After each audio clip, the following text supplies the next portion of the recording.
Hello and welcome back into Double A Baseball. Adam Oppenheim with Alex Hynes here on Friday, February 6th. It's been a while. A lot of offseason moves have been made. Alex, we have a ton of stuff to talk about. We're first just going to talk about the big guns who we didn't talk about in part one. If you're interested in part one, where we talked about the guys like Pete Alonso and Naylor and Schwarber, that's in the last episode. But Alex, who do you want to start with here? I mean, we got to start with the one that kind of kicked off the new year. Really, the first major deal of 2026, Kyle Tucker to the Dodgers, 4 years, 240. The absurd AAV combined with that, gosh, what was it, like 60 million up front signing bonus or something. Um, Another one of those sort of financial tactics for the Dodgers to bring in Kyle Tucker, who was, I mean, he was the prized free agent and really was going to be the biggest name in trade or free agency of the offseason. I just don't understand how this keeps happening. I mean, I do because they're willing to pay more money, but yeah, the AAV is just absolutely insane. But if you're the Dodgers, you're willing to overspend, and not a lot of teams are. And you get just a big time outfielder, another bat in your lineup. You're looking at the top four just being Otani, Betts, Tucker, Freeman, and then you have Will Smith. You still have Max Muncy, Teoscar Hernandez. Like, where is the hole in the lineup? I don't understand. It was sometimes having, Miguel Rojas, Alex Call was in their starting lineup a lot of last year. So now you replace him with Kyle Tucker when the offense was already really good in the regular season. Obviously in the playoffs, it's a bit different. But you know what? Kyle Tucker is still valued as a guy who's a superstar in the league. I know a lot of people in the MLB, fans, maybe even Cubs fans specifically, thought, he wasn't good just because of a bad second half of his season. But you look at his career as a whole, and he's an elite player. I mean, he doesn't strike out a lot, makes a lot of contact, hits home runs. He's an excellent player. And then you talk about his defense, and that's also elite.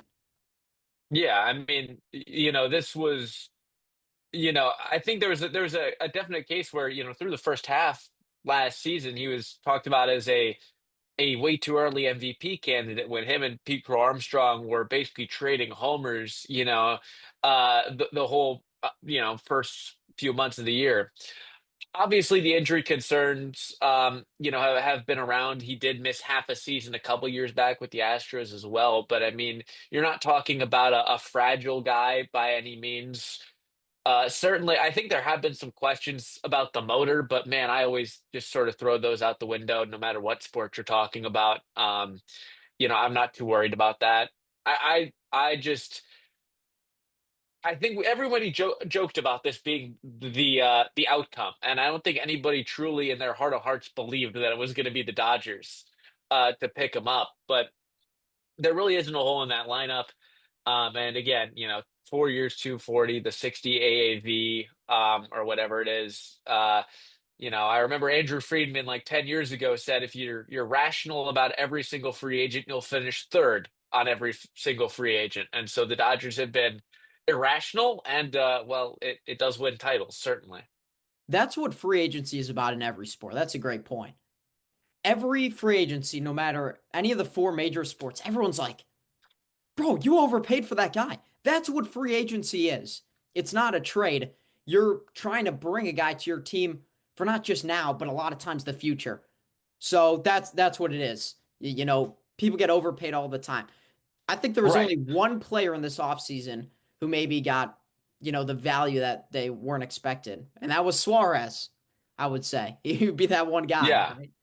Yeah, just to touch on that though, that the difference I think that we're seeing now in the way that the contracts are being structured in a way that's maybe a bit more akin to other major professional sports where it's shorter term, higher AAV deals is something that I've been kind of surprised that baseball hasn't covered. I mean, I know obviously, players like the long-term deals, gives them good security Mhm. um, to earn in a consistent spot for say 10 years if you're a superstar. And that's kind of what the thought was around Kyle Tucker. Would it be a $500 million deal, $400 million deal for 10 plus years?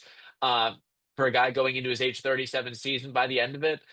But now, I mean, Tucker, you could talk about Bo Bichette, who we'll talk about in a bit. Alex Bregman now essentially twice, taking two more truncated deals. It's been across baseball right now where you're not seeing many more years than five being given out the same way that people were handing out those kinds of deals to Trey Turner, well, not Carlos Correa, but Trey Turner, um, Dansby Swanson got 7 years, and Corey Seager as a part of that like shortstop off season.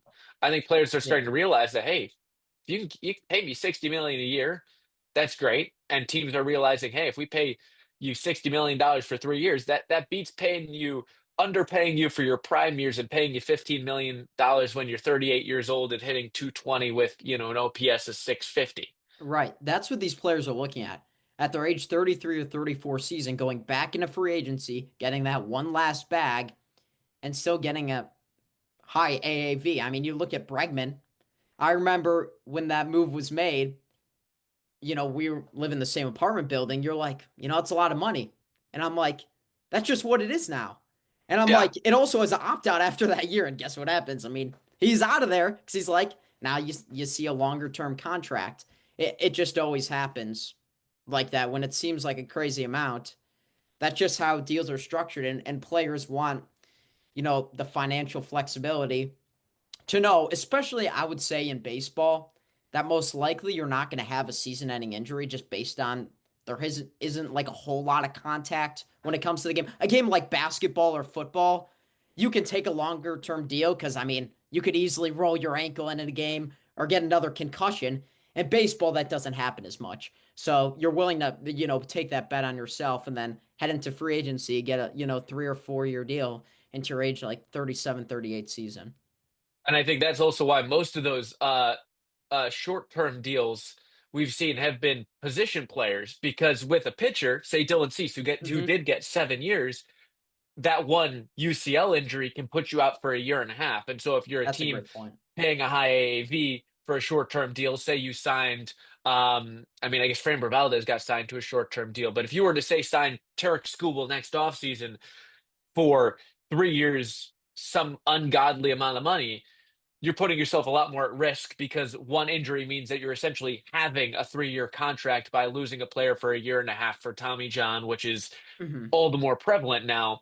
Whereas 7 year deal, you can kind of accept that risk, knowing that you then still get 5 more years where the comeback from Tommy John Right. surgery and other major surgeries has still shown that you can play at a high level coming back way easier than say your concussions, your Achilles injuries Yeah. and in sports where that's a lot more important, say your range of movement at a sprint like in basketball or football.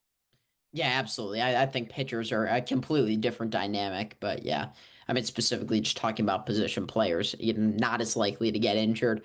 Let's move on to another bat. You want to talk about Breggy? Let's do it. Yeah. I Yeah, mean, 5 for 175. I think part of it, I'll say this before going over to the Cubs side of things. It's supposedly the reporting that came out is the Red Sox were not willing to engage, early on when the offseason started, just thinking that Bregman was going to accept their offer of, sort of a low ball. And then, he gets scooped up by the Cubs, which was a team that, if you think back to last offseason, they were one of the finalists to get Alex Bregman. And then you look at their season at third base this year, and it was rough at the hot corner for the Chicago Cubs. yeah, and I think that's what really, when you're a competitive team, when you're trying to win a World Series title like the Cubs are, you can't always afford to let guys grow. And that's where a guy like Matt Shaw, he Hmm. had great moments. He was one of the better hitters down the stretch for the Cubs, That's right. Yeah. surprisingly, and played decent defense, but you can't necessarily bank on giving a guy, 100, 200 plate appearances at the beginning of the season and struggling and trusting that, he's going to turn it around in time. And so that's where you're willing to take that money. And essentially, for the Cubs now, they've got a proven player at every position except Pete Crow Armstrong in center field, who had a breakout year last year. Every other player is established in that team as well, pretty much. So there's a lot of certainty there. And you also added another elite defender. I mean, you've got probably the best. You already had the best defensive infield in baseball, and Alex Bregman adds another Gold Yeah, Glover and a guy that can really cover some good ground next to Dansby Swanson. It seems like a no-brainer to add that offense at third base because you need the thump, and you've got a glove that's gonna continue to add to the Gold Glove list they've got right now. it's a perfect fit. I mean, Yeah. not only in the infield, but in their lineup. You're looking at every guy sliding down one, and it looks a little bit better when you have, Ian Happ sliding down a spot, Seiya Suzuki sliding down a spot, PCA sliding down a spot. Think about all those guys at the end of the regular season who struggled for the Cubs. It was mostly their entire lineup, and it was the top of the lineup that just felt like they had so much pressure. PCA, Suzuki, those guys. And now you bring in Bregman, who's a steady bat. He was out a lot of last year, but usually he's been a pretty healthy, I would say, throughout his career, and a guy who's willing to play every day, even though he's older. That's the thing about these players who sign these massive deals; they still want to play every day. Make no mistake about it. Um, so I just think the Cubs are in a way better position. Obviously, there's still questions about the pitching staff, that's for sure. Oh yeah. But I mean, how nice is it to substitute Matt Shaw, bring him off the bench? If you're going to still keep Nico Horner, which I think they are, I know there's been some discussions or at least rumors, but to have the infields of Swanson, Horner, and Bregman, can you think of a better three defensive infielders at second, shortstop, and third that have been on the same team since 2000, like since we've been born? I don't think so, Can't really. I think of one. mean, from a purely defensive aspect, I mean, you are talking about, I mean, three guys, and especially up the middle. I mean, we've I talked mean, about Swanson Horner saved and them in a Swanson. playoff series. How often does Yeah, one player on defense save you in an entire series? right. And, I think having seen plenty of bad defense before, I've lived through some of those Darwin? tougher Darwin? tougher moments on the infield. Um, you know, there's a lot of certainty that gives pitchers too to be able to pitch to contact, knowing that you've got those guys behind you. And again, this is not a Cubs staff that's going to miss a lot of bats. And so on the infield, you need to have those guys to take away hits. And they've been able to do that. And the last thing on Alex Bregman, I'll say too, is the plate discipline is something that really is fixed or, been right where the Cubs want it to be. That's what they've tried to build their team around. It's felt like even like Kyle Tucker, they That's didn't where you bring in necessarily bring Tucker. him in because of the pure power. You brought him in because of the walk rate, a guy that doesn't strike out a ton. Alex Bregman is a perfect example of that. If you want to slot him in that two hole in the lineup, I think you could do that every single day and feel pretty confident that you're setting the table and getting that high on base guy atop your lineup. So he is a perfect fit. I think I'll be interested to see how he plays with the Wrigley wind and how it's been a pitcher park, better more so than almost any ballpark in the sport over the last couple years. But I mean that is the least of anybody's concern. Yeah, I mean, he hit one out against Drew Pomeranz last year. Remember the start he had? I think that jumped his year. It like doubled it, I'm pretty sure. And Yeah, yeah. Okay. I do yeah, remember that now. yeah. The Cubs Red Sox series, I always remember. So I was like, wow, his ERA went from like point 0.5 to like 1 point something. It was funny. Let's talk about Bo Bichette. This was a guy who everyone thought was not going to return to the Blue Jays, and it's the Mets. 3 for 126. I think this is such a it's a weird move, but not in a bad way. It's weird to me just because the Mets may have, we talked about the amazing defense the Cubs are going to have. The Mets may have one of the worst defensive infields I've seen outside of Francisco Lindor. They have Francisco Lindor. He's going to be an elite defensive shortstop for many years down into that long-term contract he got. But man, you've got Jorge Polanco scheduled to play first. You've got Marcus Simeon, who's lost a step significantly at second base, and you got Bo Bichette moving from short to third. Uh, I don't know if I really want to watch that defensively. Offensively, that could be a lot of fun. But that's the first thing that came to mind thinking about that. But again, Bo Bichette, I think it's so hard to gauge what his market was and what his value was going into 2026 just because of the injury status from this last year, where his production it took a dive in 24 and 25. He looked fine, but also missed, what, 2 months? Well, I think the biggest story on him always is his defense. I mean, every advanced analytic doesn't like him on the defensive end, but he's a shortstop who can rip the ball, and now he's going to be playing third. I would say probably, right? They brought in Simeon for Yeah. second. Um, Luis Robert was also there in that trade. I think that happened, what, a few weeks ago? Something like that. Yeah. So, I mean, they're bolstering their lineup a little bit. So I mean, the Mets had to make moves, so they are making moves. There's no doubt about it. Um, they're trying to win a championship.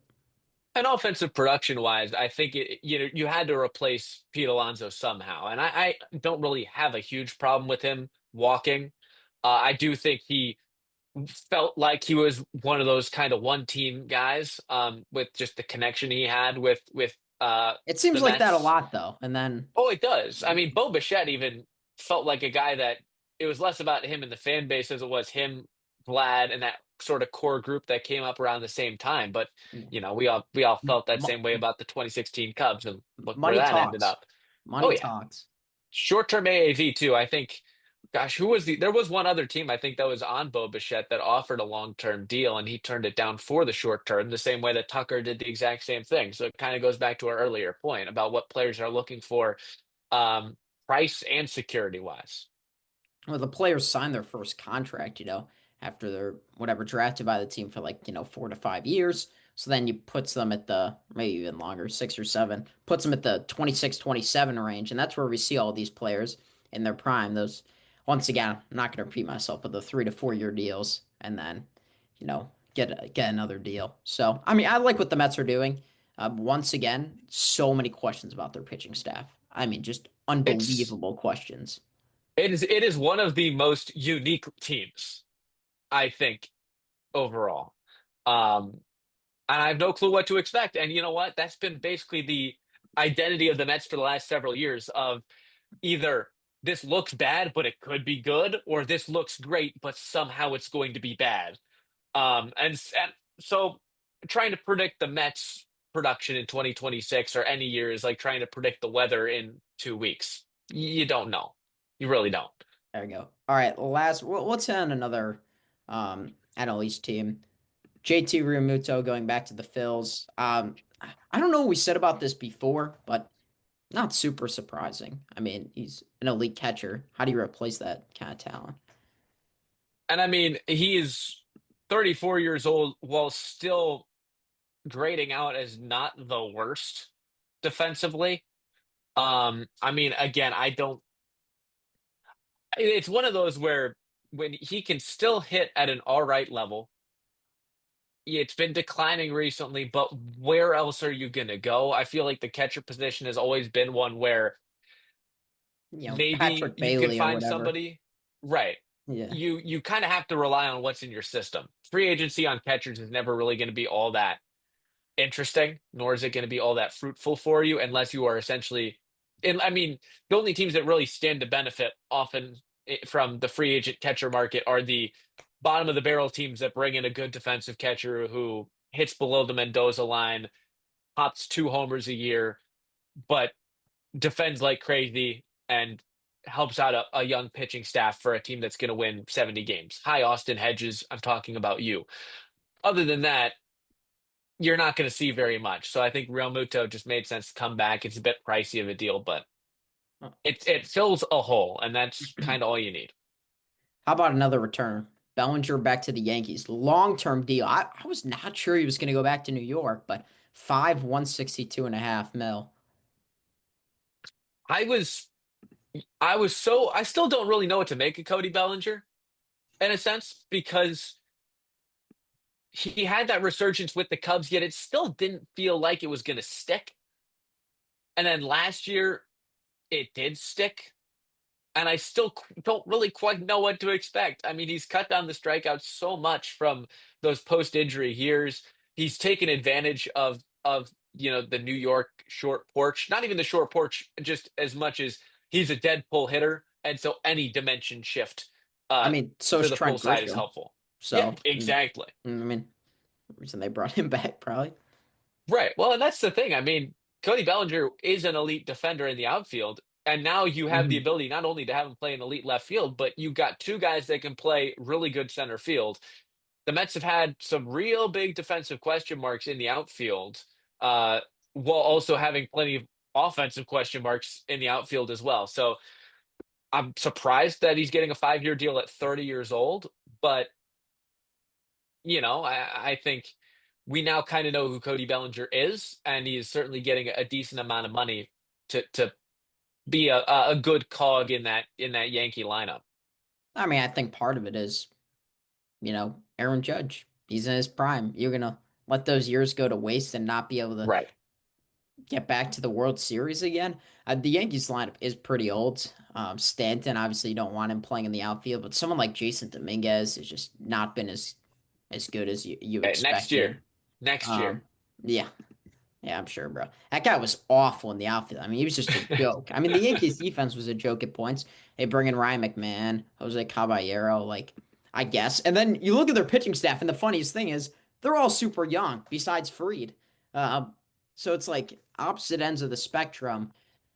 I do think one guy that's going to benefit them a lot, Ben Rice, should be an everyday Yes. player for them. I don't think it should be a question. I mean, that's the big difference in their lineup this year. Is Ben Rice should start 130 games at least, 135. Well, that's the benefit from letting go of Goldschmidt too. I didn't really Yeah, understand that deal in the first place. I understood that there was a bit of a hole there at first base at the time, but Ben Rice has to be playing first base every day. I'm pretty sure he came up as a catcher, and obviously that's right. Yeah, Austin Wells defensively is so good, and he's a top 10 catcher in baseball. But you cannot, you've got to find space for Ben Rice that is not taken up by a 37-year-old Giancarlo Stanton at third base and like a 39-year-old Paul Goldschmidt, whatever it is. High 30s guys that are not producing enough offensively to warrant starting over a young guy that is showing his potential in real time. now let's talk about a move that maybe not a lot of people saw coming. Framber Valdez to the Tigers. This was just announced a few days ago. 3-115.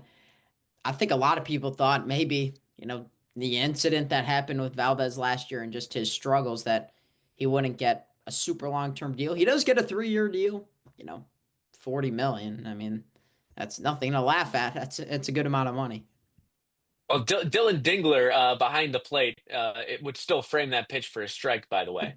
Um, Yeah, but yeah, I think this is such a weird situation, and we'll get to the Skubal arbitration shortly. But that's a lot of money for Framber Valdez, who again he's been a consistently very good pitcher, but I think the way he pitches is one that kind of just leaves you a bit baffled about the long-term viability while still having such a body of work that he is. I mean, he's shown he is viable over a long-term period. So I didn't really know what to expect with him. And he didn't really have kind of the same year that he had earlier in his career last season.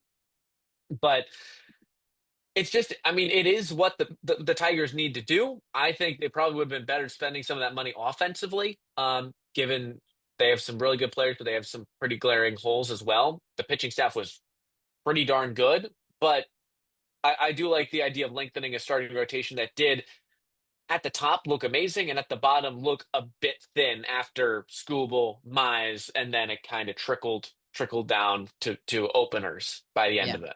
I mean, when you play, two baseball games in one, your bullpen is going to get stretched out like it did there, in the final games in the playoffs for Detroit.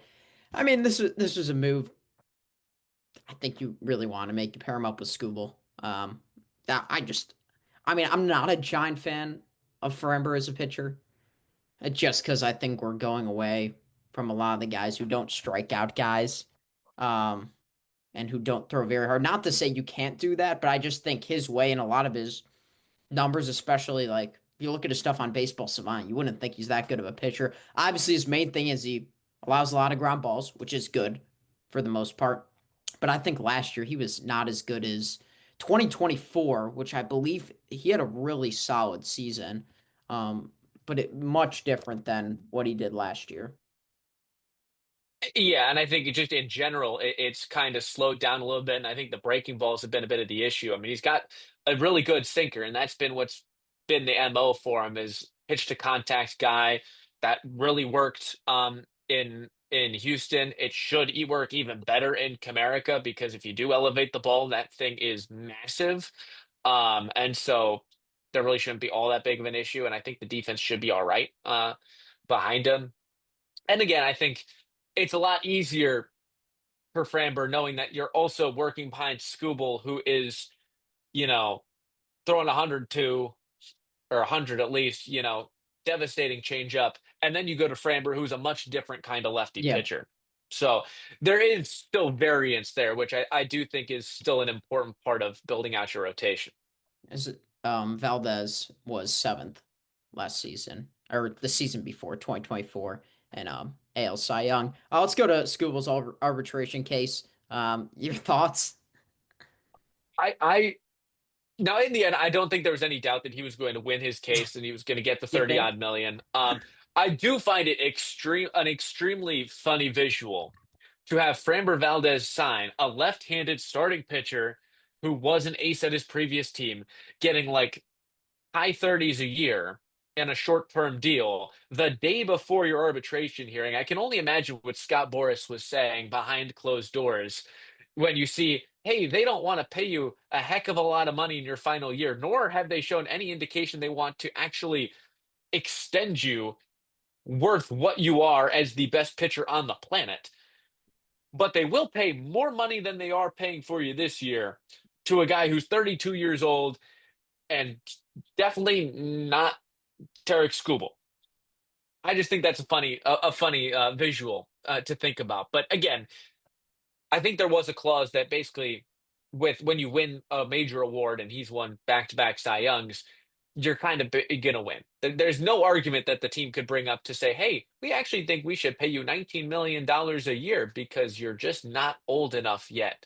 When you turn 28, then we'll give you that big contract." Yeah, no, it's ridiculous. Few things we have left to touch on because we actually only have about 10 minutes left. Let's talk about Ranger Suarez. Ranger, the Red Sox. Make it make sense. Um, I mean, I I don't really know what to think of it because Ranger was a bit of a guy where the peripherals didn't love him at times, and he's had a real good stretch. But I think honestly, at least in my mind, Christopher Sanchez has turned into the guy that I think Framber Valdez looked like he was going to be. And once you look under the hood, you realize there's a big difference in who those two guys are. Are you talking about Ranger Um, Suarez or Valdez? You just oh said no, Suarez and Christopher okay, Sanchez. that's what I thought you meant. Gotcha. Yep. Yeah, that's what I meant. So I don't know. I don't really know what to make of it. Obviously, you followed the Red Sox a lot more closely, and given that the pairing of Crochet with Sonny Gray and now bringing in Ranger, what are your thoughts? I mean, I think that they had to make a move. I'm not going to say this was, their first decision. I think they want to sign Bregman. I think that was probably one of their main goals, and they let that slide by. And now you're stuck, and the fans are all over you. The ownership group about not spending money, and Craig Bressel about not making big moves. So you're like, we're gonna bring in Ranger Suarez. Ranger Suarez is a really good number two pitcher. There's not many better 1-2 pitchers in the league than Crochet and Suarez, but I still think there was a lot lacking from the Red Sox offseason. And I think it goes back to last year, the Rafael Devers trade, because now you're pretty much screwed. Like you don't know exactly who's playing on your infield. That I don't know if this is exactly a team that's ready to win now, and it's crazy to say that after last season. But you're relying on this, you know, 21, almost 22-year-old to just like carry you. I just I don't see how that moves the needle enough for the Red Sox. That being said, for Ranger Suarez, I mean, you look at his, pitch arsenal, um, what he brings to the table. That's a really nice contract for him. Not saying he doesn't deserve it, but like guys like him with that like location and not throwing super hard, they don't earn a lot now. And you get a nice deal. Yeah, and I mean, I remember the whole talk was about around Craig Breslow was, hey, we want to bring in a number two pitcher behind Crochet, and Yeah. they brought in two guys that are both viable between Suarez and Sonny Gray. So Right. I think they did actually by bringing in two guys, they kind of shored up that position a lot better than if they brought in one guy that they were less confident in. To kind of have that insurance, but I definitely agree on the offensive side that there's I mean, a you got lot that still needs Isaiah tying Connor up. Falefa. Like, bro, what is that? What kind of move is that? Hey, it's a downgrade. I don't know how. I don't think there's any IKF fans out there, but this guy is so bad at baseball. It's unbelievable. I mean, I take Nick Allen over him for sure. So, that's a I joke was only waiting for for the our Nick old Allen time folks. reference. Back there in the WIUX studio, you're listening to Double A Baseball. My voice was probably squeaky back at the time. You know, Hey, but it's crazy. Nick Allen still plays great defense at shortstop, so He I have does. no clue for what team anymore. But I think Braves. is he still with the Braves? Maybe he's in for a big payday. I'll tell you that, man. I mean, if I was his agent, sheesh, he's making 1.4 with the Astros for this upcoming Hey, season. that'll But play. in all seriousness, I mean, you Anyway, look at the Red Sox lineup: Marcelo Meyer at third. He's been injured most of his career. Roman Gonzalez at second. Had a career year. Narvaez had a career year. Abreu was injured, a good portion of last year. Jaron Duran wasn't great last year. Story had his best season with the Red Sox. That was all last year. You need those guys to repeat that just to, I think, get back into the playoff picture. If you're talking about the AL East, who's going to pick the Red Sox over the Blue Jays or the Yankees? not me. Nope, put your hand down, bro. No, nobody. Exactly.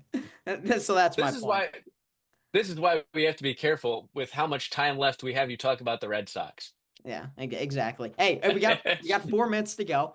Before this Let's Zoom move on meeting. to the big name left, Yeah. which would be Zach Gallen. He kind of was in that uh, zone of pitchers along with Framber Valdez, and Valdez falls earlier in the week. Zach Gallen, such an interesting guy because he was an ace for several years in Arizona. Last year, just didn't have it, and did really look like regressing, and that's not the time to do it right before your big payday. It was just a struggle last year. I mean, he had 1.1 wins above replacement. Like, that's not the Zach Gallen we knew from the 22-23 season, or both those seasons. I mean, he was just excellent as a pitcher. When you talk about his off speed stuff, it was devastating. Even with this fastball, sitting in the mid 90s, maybe even less now at this point. He was just a phenomenal pitcher who was able to control the zone. Last year, he got hit a bunch around. Didn't start off well, if I remember correctly. I think he was a little bit better in the second half of the season, but I mean his ERA was already tanked by that point. When did he end at? He ended at a 4.83 ERA. Thought it might have even been worse. Obviously the Diamondbacks did not have a great season. Can't blame that all on Zach Gallen, but certainly he was looked at as a guy who could make a lot of money. Right. And he looked like a perfect fit for a lot of teams 2 years ago when it kind of was the writing was on the wall that if the team D-backs didn't make the playoffs again after that magical World Series run, he'd probably be a trade block option and he lost all value. I think the fact is the walk rate is the bigger concern for me. It went up um, this past year along with the home runs. That's the bigger concern for me. He got hit around, but he got hit in the air in a decent sized ballpark, and he walked a lot of guys. Those just aren't the numbers that you're looking for if you're trying to bring in a guy that was originally an ace, now doesn't even feel like it's a confident number two option for a team. I mean, this was a guy who didn't even like give up hits like a few years ago. Yeah. Looking at Baseball Reference now, I in 2022 he led the league in hits per nine, only 5.9 hits per 9 innings, which is that is ridiculous. Um, and the year after that, he was also really, really good. So I'm hoping, I don't know what team will take a shot, but I'm sure someone will. I hope it's not like the Rockies, but Well, that's how you tank your career. right. Yeah. That, man. Yeah, the park doesn't help, the team doesn't help, the ownership doesn't help. What else doesn't help? Pretty much everything about the Yeah, Rockies. Their fans are cool though, so Denver's a congrats cool if city. yeah, congrats if you're a Rockies fan. Um, we're running low on time. Let's say on Eugenio Suarez didn't go for a ton. Um, I think the longer this thing dragged out, you're like, I don't know how many teams have a need for him. He hits a lot of homers, but he also strikes out a lot. Teams are starting to go away from that. Yeah, he's a guy that I think is going to get kind of phased out because of those kinds of numbers. I think he's a guy that has a few more years in him. I don't think he's on his last legs, and I think the Reds. It's a perfect marriage between the history there coming up with the Reds and just it being a small ballpark and a team that could use an extra veteran jolt in their lineup. So I like it. I'm surprised he didn't get a couple more years. Yeah, yeah, so am I. Well, that's all the time we have for today. We're planning on doing teams who did well in the offseason and teams who struggled. We'll save that for the next episode. So I hope you can join us here on Double A Baseball. But that will wrap up today's episode where we went over some of the free agency last moves for my partner, Alex Hynes. I'm Adam Oppenheim. We'll see you next time on Double A Baseball.